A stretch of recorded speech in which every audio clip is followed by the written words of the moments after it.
5장 말씀부터 보면은 너희들은 성령의 열매가 있는 사람들이라, 성령을 따라 행한다. 그리고 5장 24절에 보면은 그리스도 예수의 사람들이라 말씀을 했고, 1절 말씀에 보면은 신령한 너희라 이렇게 가리키고 있습니다. 그래서 이 말씀을 종합하면은 믿음이 성숙한 단계에 이른 그리스도인들에게 교회 안에서 성도들이 서로 지켜야 할 중요한 믿음의 자세를 권면을 하고 있습니다. 1절 말씀입니다.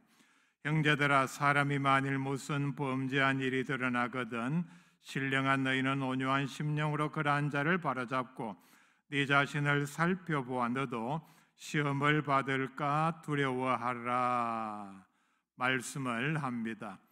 무슨 범죄한 일, 어떤 사람이 어떤 범죄한 것이 드러났는데, 범죄한 이 말의 뜻은 넘어지다 실족하다, 믿음의 대열에서 낙오했다든지 또는 타락해서 일어난 일들을 가리킵니다. 어떤 나라의 법에서 문제가 되는 중요한 범죄가 아닌 교회 안에서 믿음이 연약해서 일어날 수 있는 이런 잘못들을 가리킵니다. 또 더 부드럽게 말씀을 하면은 믿음이 부족해서 실수했다든지 어떤 허물이 있는 이런 예들을 가리킵니다. 이런 일들은 우리가 믿음 생활하다 보면은 믿음이 연약한 초신자 단계에서는 일어날 수 있는 잘못입니다. 이런 일들이 드러나거든, 즉 교회 안에 모든 사람들이 다 알게 되면 이라는 뜻입니다. 그때 어떻게 하느냐? 1절 중간에 보면은 신령한 너희는 온유한 심령으로 그러한 자를 바로잡고 말씀을 합니다. 온유한 심령으로, 네가 이미 성령의 열매로 온유함을 갖고 있지 않느냐? 너는 성령 충만한 사람이 아니냐? 그러니까 온유한 심령으로 그런 사람을 바로잡아라.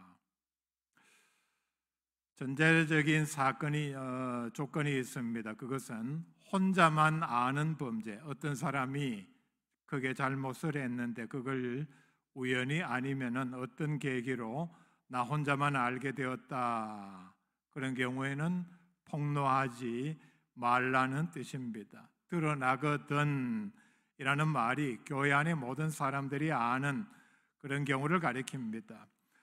왜냐하면은 내 혼자만 아는 어떤 사람의 범죄를 내가 폭로하면은 교회에 덕이 되지를 않습니다. 믿음이 약한 사람들을 실족하게 합니다. 그리고 교회의 이 일 때문에 분쟁이 일어납니다. 우리가 이 원리를 모르기 때문에 교회 안에서 보면은 자기만 아는 어떤 사람의 범죄 사실을 폭로하는 사람들이 있습니다. 마치 그것이 교회 정의를 위한 것인 것처럼, 그리고 어떤 큰 일을 하는 것처럼 이렇게 떠벌리고 계속해서 문제를 키우는 쪽으로 나아갑니다.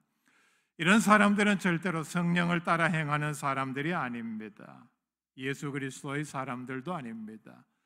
세상 어떤 단체에서 세상 논리대로 세상 사람들이 하는 것을 그대로 따라하고 있는 것에 불과합니다. 자기의 의의를 드러내는 것에 불과하다는 얘기입니다. 바로잡으라는 말이 있는데 그 당시에 쓰인 의학 용어입니다. 뼈가 탈골이 되고 또는 위골이 되었을 때에 이렇게 조치를 해서 제자리로 찾게 갖다 맞추라는 뜻입니다. 1절 말씀 뒷부분 봅시다. 그리고 해야 할 일은 네 자신을 살펴보아 너도 시험을 받을까 두려워하라 말씀을 합니다. 어떤 사람의 어떤 특정한 잘못을 보면은 나는 그런 범죄, 나는 그런 잘못은 없는지, 그리고 그런 잘못에 빠질 가능성은 없는지 자기 자신을 제일 먼저 살피고 경계하라는 내용입니다. 어떤 사람이 재물의 유혹에 넘어갔다면은 나는 지금 내가 처한 상황에서 그런 위험에 빠질 가능성은 없는지 제일 먼저 주의하라는 말씀입니다.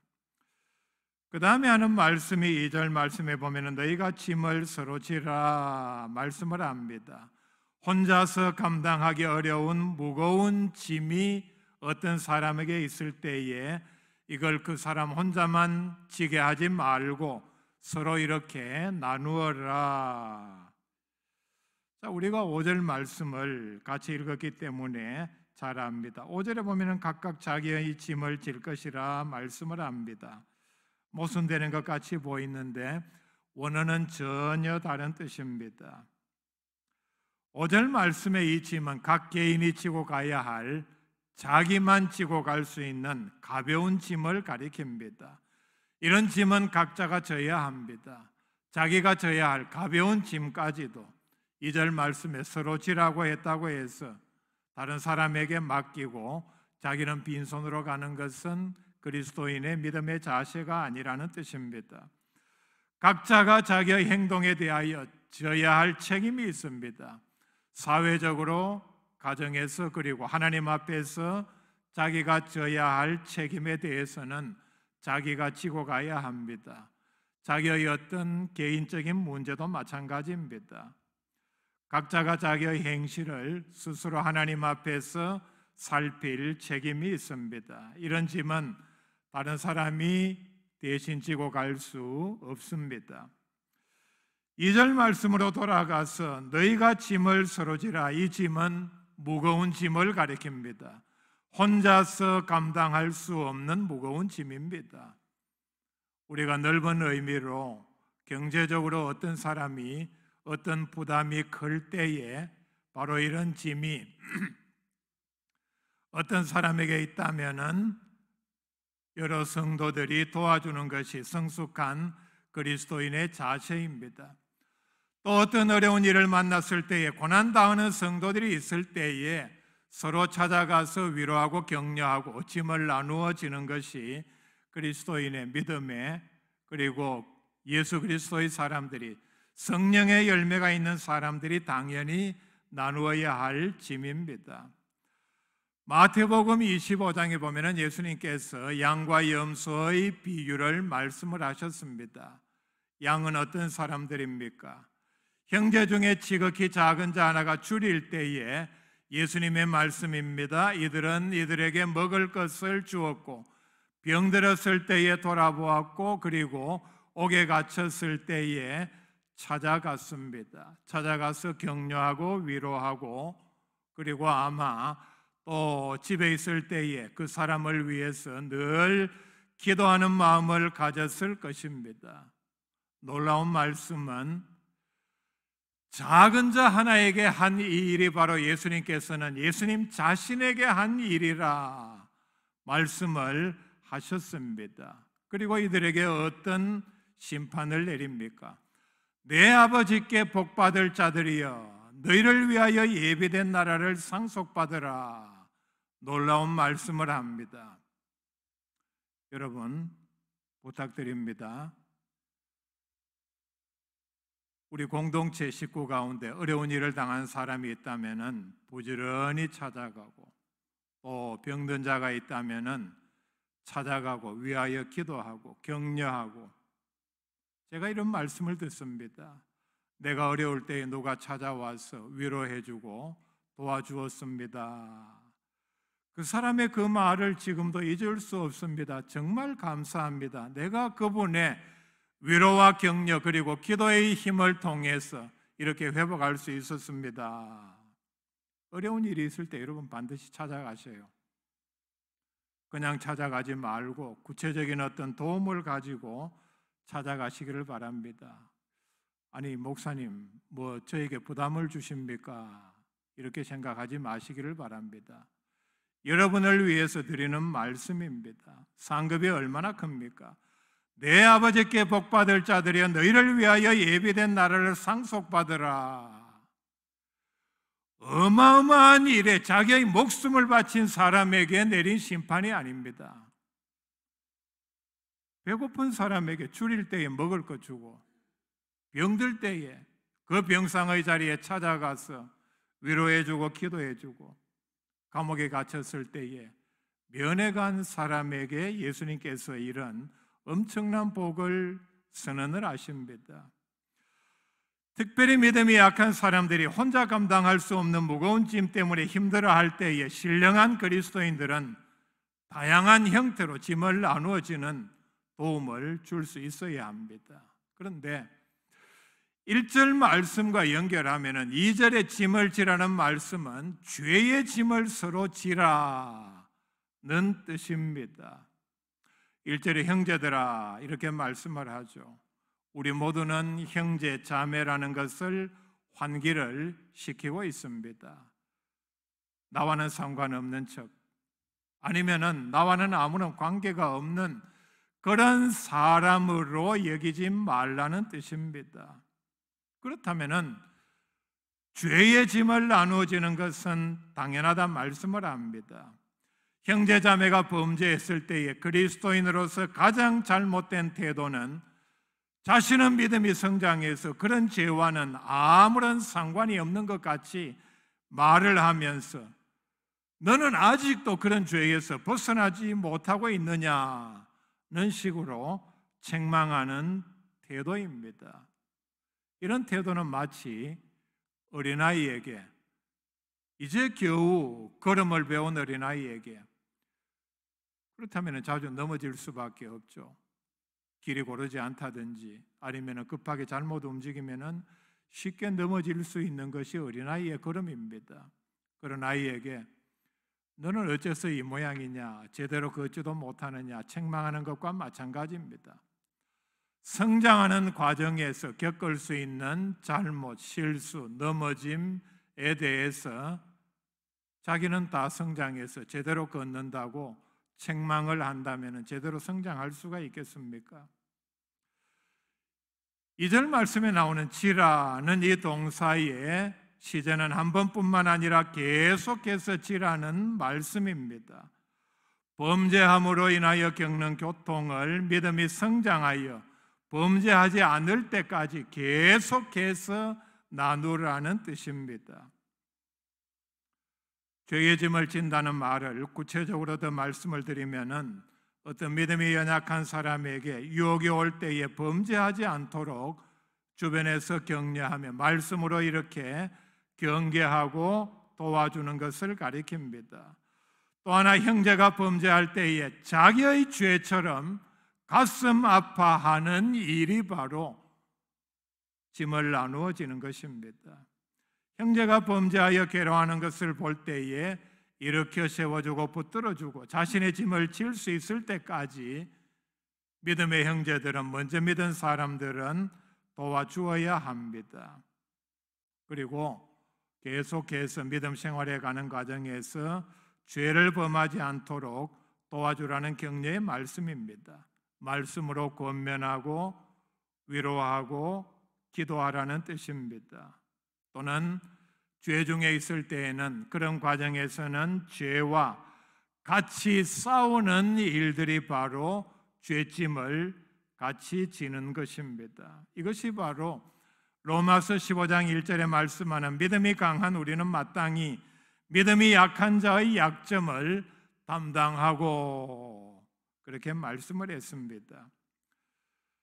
믿음이 약해서 이런 사람에게 믿음의 긴 여정에 이르렀을 때에 실족하는 일이 일어나는 것은 당연합니다.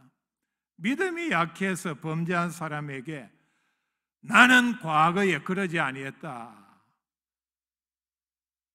이런 실수를 하지 아니했다, 범죄한 사람에게 이렇게 정죄하고 비난하는 것은 바로 믿음을 포기하게 만들고 그리고 계속 범죄하게 하고 더 무거운 짐을 그 사람에게 지우는 행위입니다. 짐을 서로 져서 그리스도의 법을 성취하라 말씀을 합니다. 이것은 바로 예수님께서 주신 최고의 명령입니다. 새로운 계명이라고 말씀을 했습니다. 요한복음 13장 34절에 나오는 말씀입니다. 새 계명을 너희에게 주노니 서로 사랑하라. 내가 너희를 사랑한 것 같이 너희도 서로 사랑하라 말씀을 합니다. 어떻게 해요? 여기서는 구체적으로 짐을 서로 지는 것을 말씀을 합니다. 우리가 형제 자매 간에, 교회 안에서 성도 간에 서로 사랑하는 방법은 많습니다. 마음을 나누고 위하여 기도하고, 어떤 어려운 일이 있을 때에 구체적으로 도움을 주는 것도 사랑하는 방법입니다. 시간을 내서 도와준다든지, 그 다음에 어려울 때에 같이 있으면서 위로하고, 그리고 하나님의 말씀을 통해서 자신의 받은 은혜를 나누는 것도 도와주는 방법입니다. 심지어는 자신의 장기를 나누어 줄 수도 있습니다.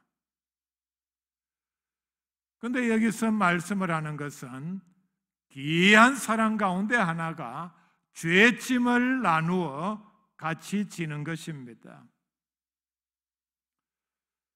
형제 자매끼리 죄의 짐을 서로 나누어 지지 않는 이유가 무엇이겠습니까? 자기 스스로 생각해서 자신의 믿음은 순수하기 때문에 저런 사람의 죄의 짐을 나누어 지는 것은 자신의 믿음의 순수함을 더럽힌다고 생각을 합니다. 어떻게 보면은 바른 생각 같기도 하지만은 이것은 자신을 속이는 일입니다. 나는 믿음이 깨끗하다, 나는 선하다, 저 사람보다 믿음이 순수하다, 이런 생각은 자신의 대표적인 착각입니다. 왜냐하면 하나님께서 보시기에 다 같은 죄인이기 때문입니다. 자신은 죄와는 상관없는 사람처럼 생각하며 남의 죄에 대하여 비판을 하고 멸시하는 사람들에 대하여 3절에서 이렇게 경고를 합니다. 만일 누가 아무것도 되지 못하고 된 줄로 생각하면 스스로 속임이라. 자, 여러분 1절, 2절, 3절 문맥을 잘 따라가 보시기를 바랍니다. 죄의 짐을 서로 나누어 지지 않으려고 생각하는 사람들이 바로 그러한 생각을 가졌습니다. 그런 사람은 스스로 되지 못한 사람이라는 지적입니다. 분명히 경고를 합니다. 우리가 교회 안에서 형제 자매의 죄의 짐을 져야 하는 이유는 예수님께서 우리의 모든 짐을 져주셨기 때문입니다. 마태복음 11장 28절에 예수님께서 말씀을 하셨습니다. 수고하고 무거운 짐진 자들아 다 내게로 오라. 내가 너희를 쉬게 하리라. 내가 너희들의 짐을 져주겠다는 약속의 말씀입니다. 예수님께서는 우리의 인생의 짐뿐만 아니라 죄의 짐까지도 다 지셨습니다. 하나님께서 우리의 모든 죄짐을 예수님께 지게 하셨습니다. 베드로전서 2장 24절 말씀입니다. 친히 나무에 달려 그 몸으로 우리 죄를 담당하셨으니 이는 우리로 죄에 대하여 죽고 의에 대하여 살게 하려 하심이라 말씀을 합니다. 세례 요한은 자기에게 오는 예수님을 보고서 요한복음 1장 29절에 보라 세상 죄를 지고 가는 하나님의 어린 양이로다 말씀을 합니다. 이 말씀에 의하면 우리는 예수님의 모습 가운데 이런 모습을 발견하고 그리고 마음에 새겨야 합니다. 예수님은 우리의 짐꾼입니다. 여러분, 짐꾼, 지게꾼, 저는 어릴 때 봤습니다. 역전 앞에 지게를 지고 이렇게 기차에서 내리고 버스에서 내리면은 어디까지 짐을 져주고 돈을 받는 사람입니다. 이런 사람은 그 당시에 아마 가장 천한 직업의 사람들입니다. 예수님은 어떤 분이냐? 내 짐꾼입니다. 어떤 짐까지도 내 모든 죄의 짐을 나를 대신해서 지시고 하나님 앞에 내려놓고 해결받게 하신 분입니다. 그 덕분에 우리는 홀가분하게 이 땅에서 믿음 생활하며 하나님 앞으로 갈 수 있게 되었습니다. 그렇다면 우리에게 어떤 의무가 생겼느냐? 다른 사람의 죄의 짐을 져야 할 의무가 오늘 교회 안에서 우리에게 있다는 뜻입니다. 그리고 이것이 그리스도의 법을 성취하는 길이라 말씀을 합니다. 예수 그리스도의 대속의 은혜로 구원받았다는 말은 예수님께서 내 짐을 대신 지심으로 내 어깨가 가벼워졌다는 뜻입니다. 쉼을 얻게 한다고 했죠. 그렇다면 우리는 상대적으로 가벼운 짐인 형제의 죄의 짐을 내가 나누어 짐으로 형제를 홀가분하게 해서 하나님 앞으로 제대로 설 수 있도록 인도해야 할 책임이 있습니다. 현대 기독교를 가장 위협하는 무서운 적이 누구인지 아십니까? 제가 이렇게 말씀을 드리면은 이단 아니면은 불교나 무슬림 같은 이종교인들 아니면은 공산국가들 그리고 기독교를 박해하는 이런 조직들이라 생각하기 쉽지만은 이런 조직들, 이런 무리들이 위협하는 그 강도는 얼마 되지를 않습니다. 현대 기독교를, 교회를 위협하는 가장 무서운 적은 바로 교회 안에 있는 이기적인 그리스도인들입니다.